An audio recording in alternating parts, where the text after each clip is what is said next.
Well, good afternoon, everybody. What a fantastic conference. Look how many people here from Young Ukip. And what a great bunch of people we've had speaking so far. I really enjoyed it. I thought I might feel a little bit out of place at a Young Ukip conference, but you've held it in the right place. You've got these paintings of slightly older, slightly tubby men with lots of hair, so I'm feeling a bit more comfortable. And I'd like to say thanks to George, Sebastian, Nate, and all the other people that have organised this conference, and I'm very pleased to be here. Now, various topics I want to touch on. Now, first of all, we've heard a bit about Ukip and where it's been and where it's going. I won't touch too much on the past, because some of it is, in the more recent past, is best forgotten and moved on from.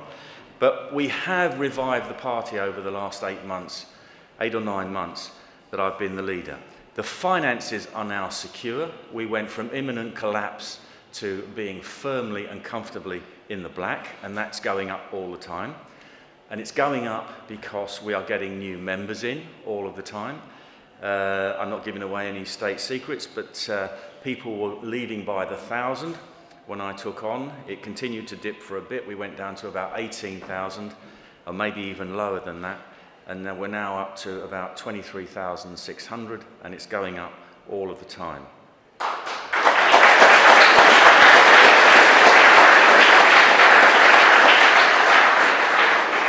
And one of the things that I'm working on now is to see if we can introduce a low monthly membership fee.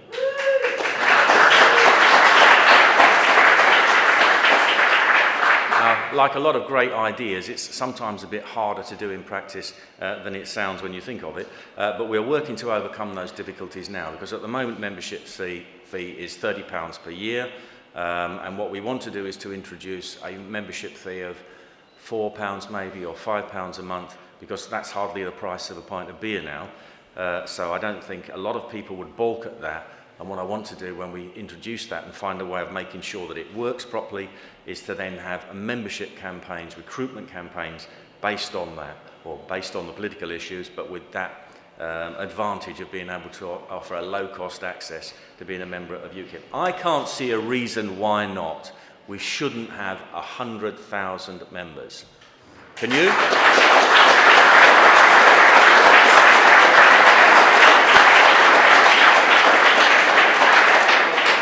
And even that is only a fraction of 1% of the entire population of 66 million people, so we ought to be able to do that.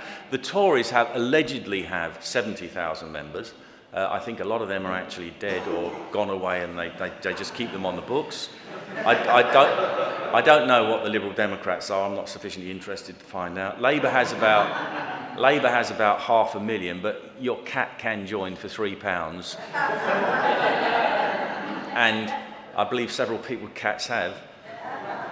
And of course, they have had the advantage of 40 to 50 years of left-wing indoctrination in schools, colleges and universities in order to get that level of membership. So they're doing quite well. I want us to get up to 100,000. I'm not sure I'm the man to do that, but I want to lay down the basis where we can actually make that happen. And I certainly hope that I can get it moving forward in great strides by, first of all, making it easy to join, low cost, and then concentrating on the right political issues. Can I just say another thing on finance? Because we used to have something called a Ukip's Patrons Club, which at one point had 400 members giving £1,000 a year. Like so many other things, it just collapsed and was left to rot. We've revised that, and we've now got about 140 members. That's been brought in, well, at least £140,000 and some donations on top. And that's allowed me to employ some staff in the last few months, because for the first few months I was more or less working on my own. So that's another great thing. I'd like to say thank you to the Patrons Club. And if anybody wants to be a Patrons Club member, it's a measly £1,000 a year.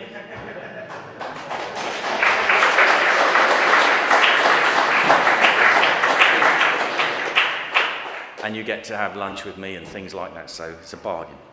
Now, also on the political front, we are moving forward. We've got local elections next year. We want thousands of candidates in those.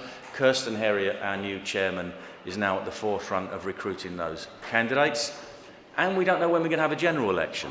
There might be a snap election, we might not have one for another 3 years or so, but we have to have the candidates in place now.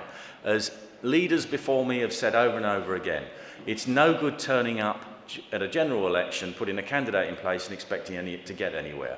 You've got to choose candidates now. You've got to have them out doing a little and often, putting leaflets out, having street stalls, and work a constituency for a couple of years before the general election to hope to get anywhere. We might not have a couple of years, so we have to start now. So please help your branch to select candidates. Either be one yourself or help them put them in place. And one thing we're going to do is we're going to target some seats.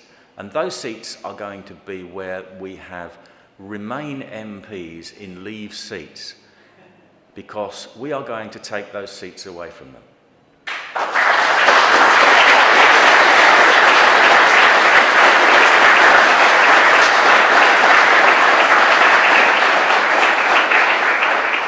And some of them are on quite small majorities.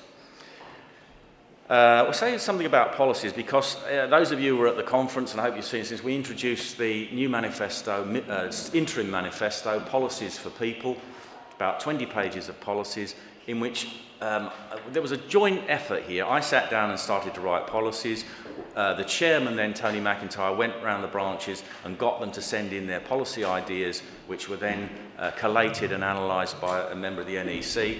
And I'm pleased to say the two things almost exactly converged.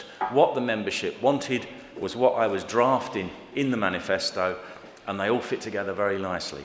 We want to be a populist party in the real meaning of the word. We want our policies to be popular with the general population.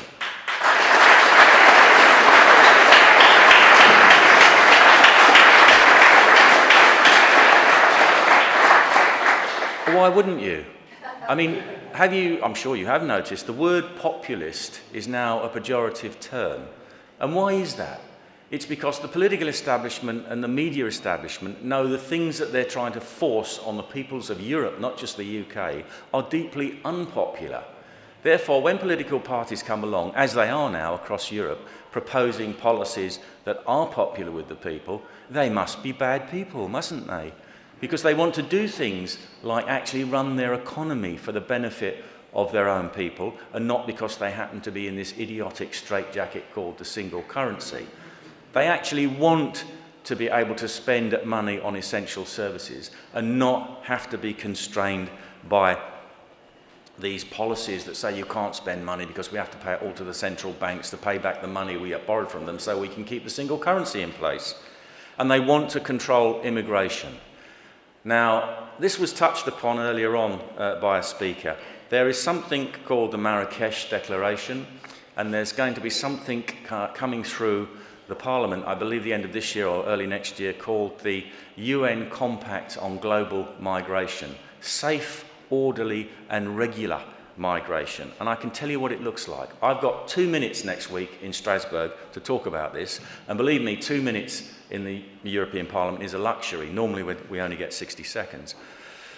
This global compact, if you're going to have one, you'd have one that actually controlled immigration, wouldn't you? And tried to address the problems causing immigration. And your first priority would be to protect your own countries from massive influxes of millions of people.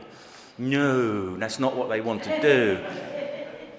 They have a solution to illegal immigration, and I bet you can guess what it is. Make it legal.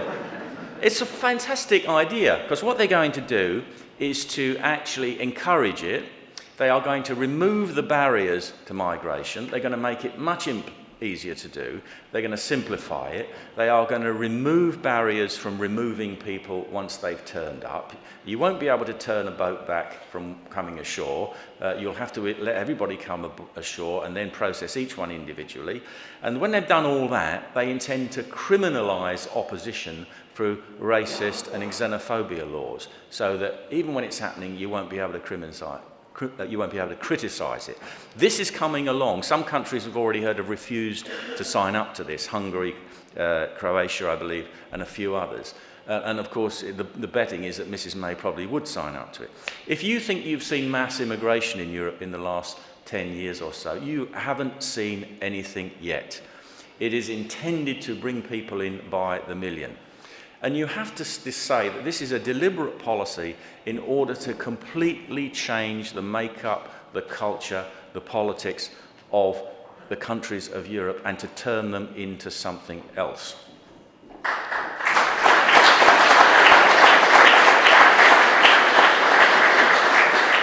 And of course, we are not opposed to immigration.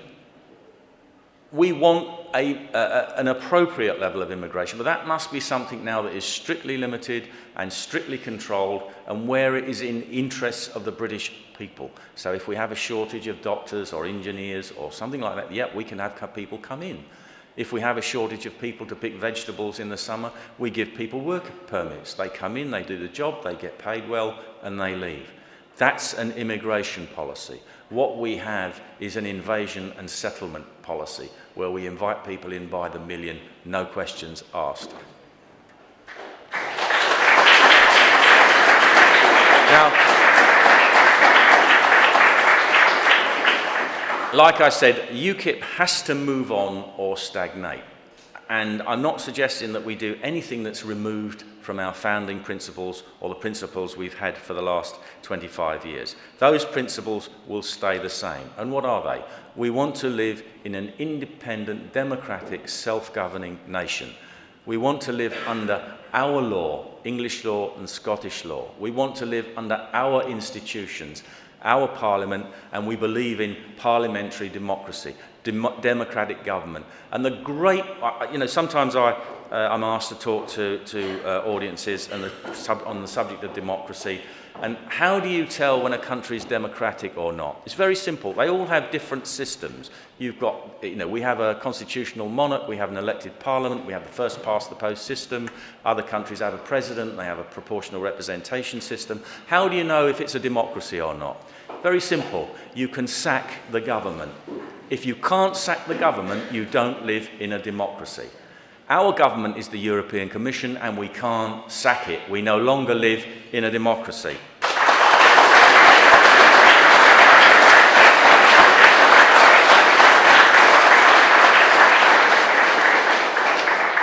And if we're going to change UKIP, and if we're going to move forward, then we have to have younger people, because you can do things that people like me can't. You understand social media, and you can make it work.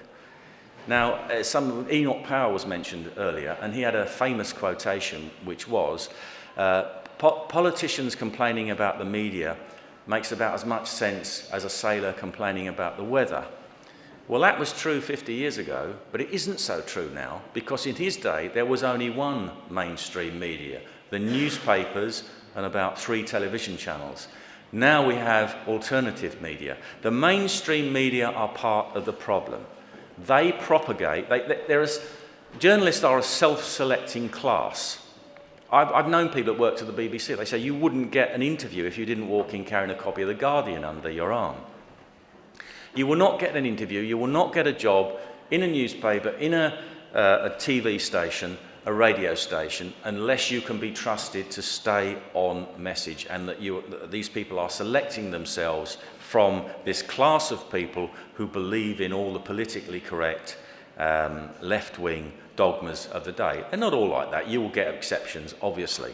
I'm not tarring them all with the same brush. But predominantly, the mainstream media are not there to tell you what is going on. They are not there to inform you. They are there to influence the way you think and the outcomes of elections.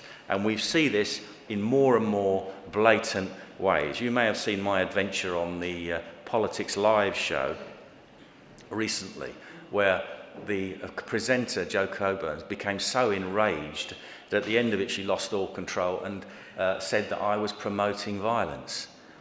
When in 26 years in active politics have I ever done that? Never. But it doesn't matter, because their job is to actually make people not like you and vote against you, and that's what they do. Well, we don't have to rely on them anymore. We've got the alternative media, and I'm very pleased that we've got some brilliant proponents of that on side now, some in the audience today. We've heard Jonathan give his brilliant speech.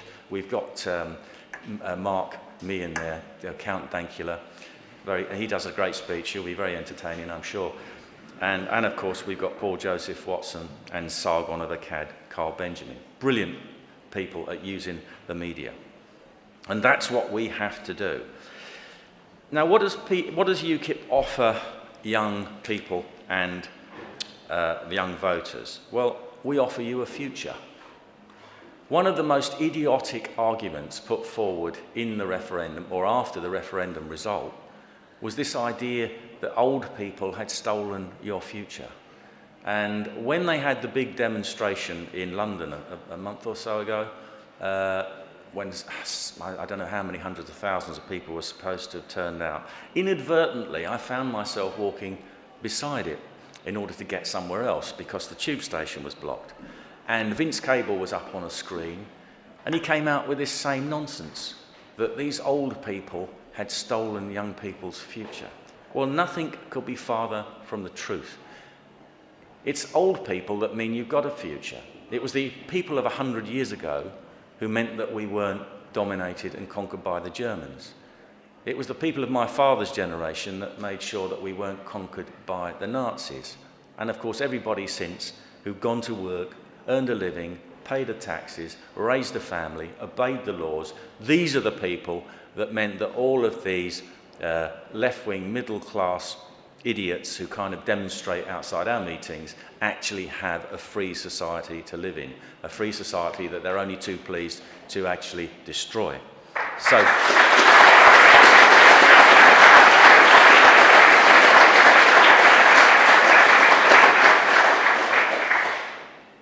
I actually was always thought that membership of the European Economic Community, which was never a common market, by the way, it was known as a common market, it was always had a political intention. I was opposed to us joining back in 1972. We did join 1st of January 73. I actually voted to leave in 1975, and I have been completely consistent since UKIP was founded, that the only way we're ever going to leave is through unconditional withdrawal, and we have to be in charge of the process.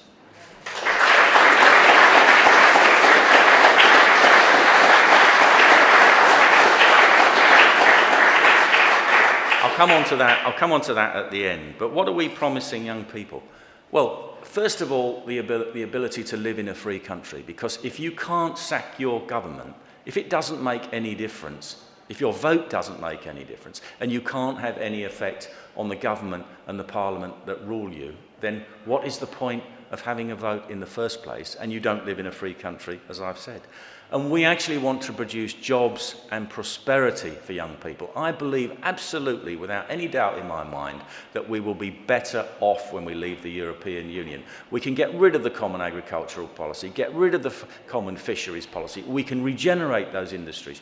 As Ernie said, only 5%, I think, of all of the businesses in this country actually trade with the EU. 95% of them are concerned with the domestic economy. Let's get rid of all the idiotic regulation, not all of it, but all the unnecessary regulation that they have to labour under. Make it easier for them to employ people and expand. Because Ernie's quite right. Most people begin their working career working for a small business, as I did 40-odd years ago. Without that, I wouldn't have had the experience to move into a big company.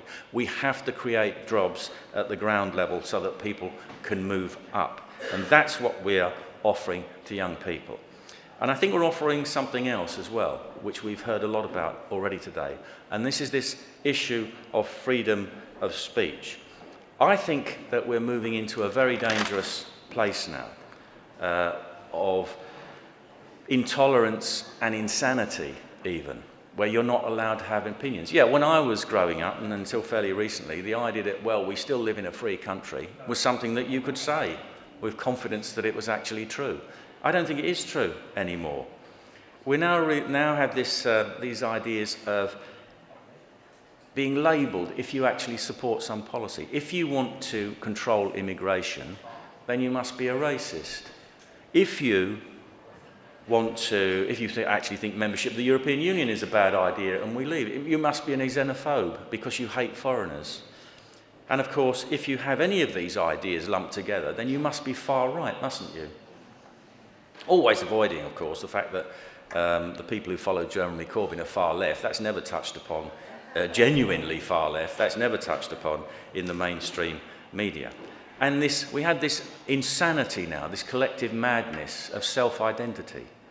Now, I don't care what people do. I'm a live and let live person. I don't care if people want to dress up as women or dress up as men. Good luck to them. I hope they have a wonderful time and enjoy their lives. But we now have reached a stage where you cannot say the obvious.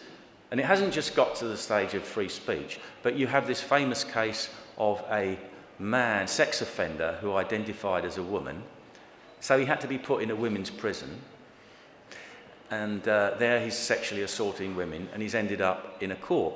And Alan Craig was telling me this story last night. I didn't see this, but in the court itself, this is in an English court of law with a judge and barristers, and the barrister was describing what happened in the prison, which is this female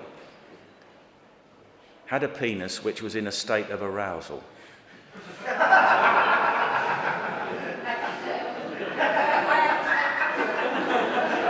Well, if you are allowing that to be said in a court of law, after somebody who is obviously a man and still capable of carrying the functions of the biological functions of a man, has been put in a woman's prison, and you can sit and argue this in a court of law, you have reached insanity. Have you not?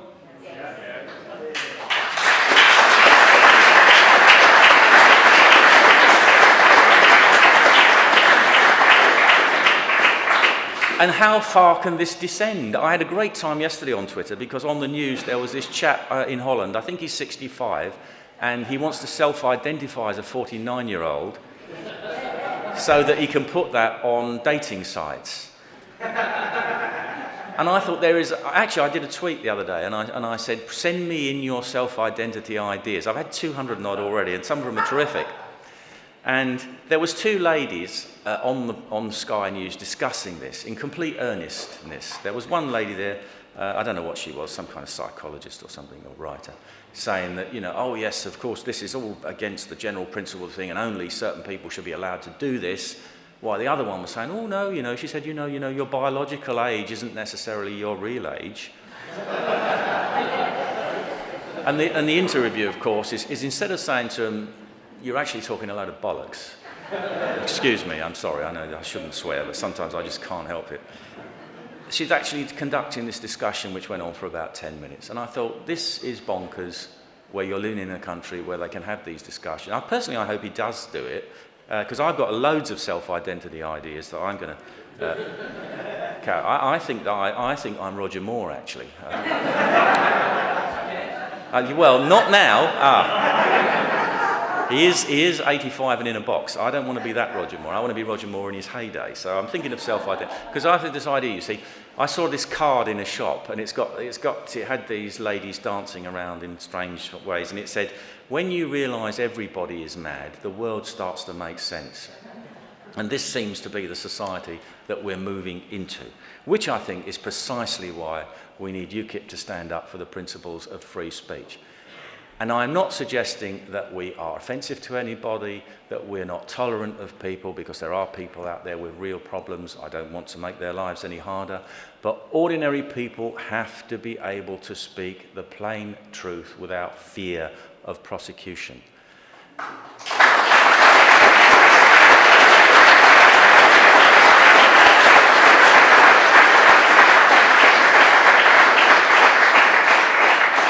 And we know that happens now because, as has been mentioned earlier, the hate crime laws. You can now be arrested and convicted of a crime which isn't a crime. It doesn't have to be a crime, it just has to be perceived as a crime, not even by the person that you have allegedly committed this non-offence against, but somebody else who observed the non-offence being committed at the time. This is Soviet Union, Nazi Germany stuff. You can be arrested for something which isn't a crime just because somebody thought it ought to be a crime, or they perceived it as a crime. And at the same time this is going on, of course, the authorities have for 20 or 30 years been covering up real crimes on a massive scale across the country. And we all know what I'm referring to. And I'll touch on very briefly one issue that did come up. I wasn't intending to talk about it, but I will. One of the people who's been instrumental in actually talking about this and uncovering it is the famous Tommy Robinson. And of course, I have said on many occasions, I'm not an unqualified supporter of Mr. Robinson. I know him very well, we get on very well, we've discussed things around in all these issues, but I think he's actually a very brave man who's done a fantastically courageous thing.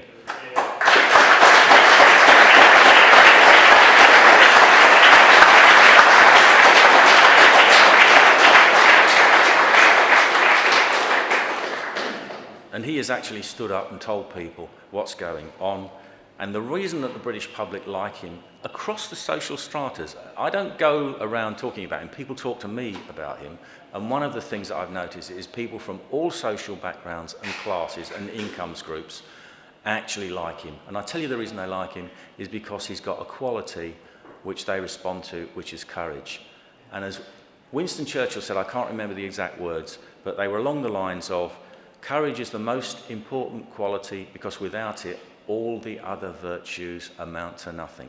If you don't have the courage to implement them, they will come to nothing.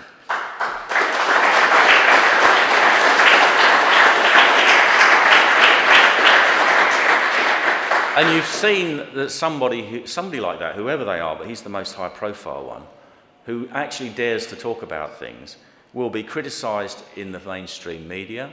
The law will go after them, certainly in his case.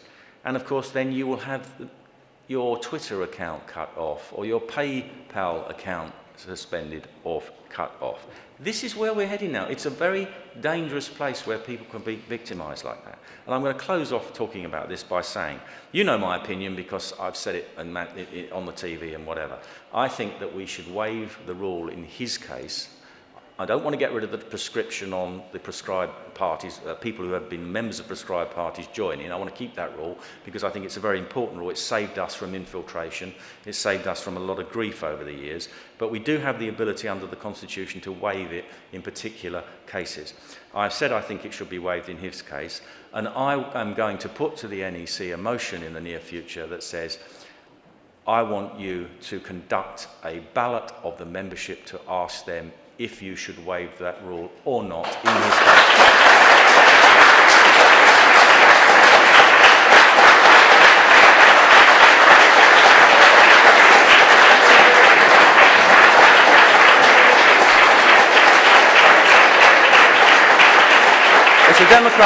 We're a democratic party. I'm being told I've got to wind up, so I want to say something about Brexit. We're a democratic party. I'm not a dictator. I'll accept whatever verdict comes out of the membership. Very quickly on Brexit, which I was leaving the best till the end. God help us.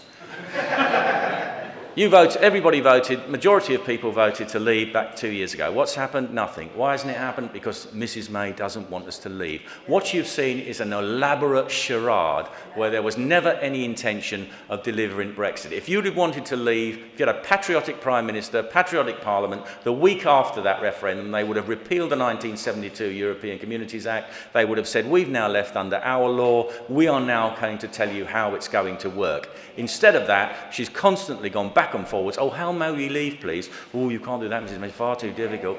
And we're going to end up, let me tell where we're going to end up. We're going to end up with a withdrawal agreement which is going so bad you might as well have not left. And that's why we had another government minister resign yesterday. What she's going to come back with will not satisfy the leavers, it will not satisfy the remainers, it will mean that we're stay in the European Union to all intents and purposes, even if we do leave technically on the 29th of March, and even that's not certain. And what does that mean? It means UKIP has to stay on the field. We have to be bigger, we have to be stronger, we have to restore the electoral threat that we were back in 2015 and make it even stronger and bigger, because only UKIP is fighting for a real exit from the European Union.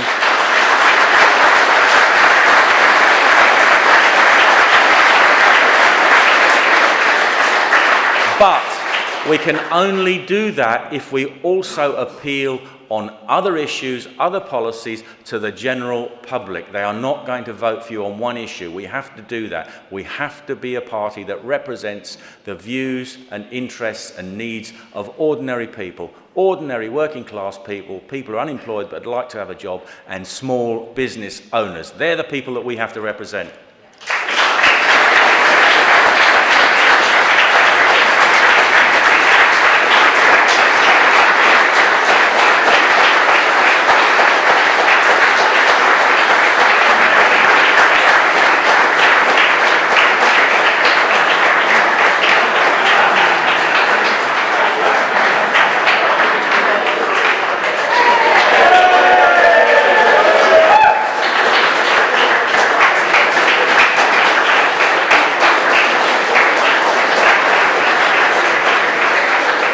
just to show you I'm up to date with new technology.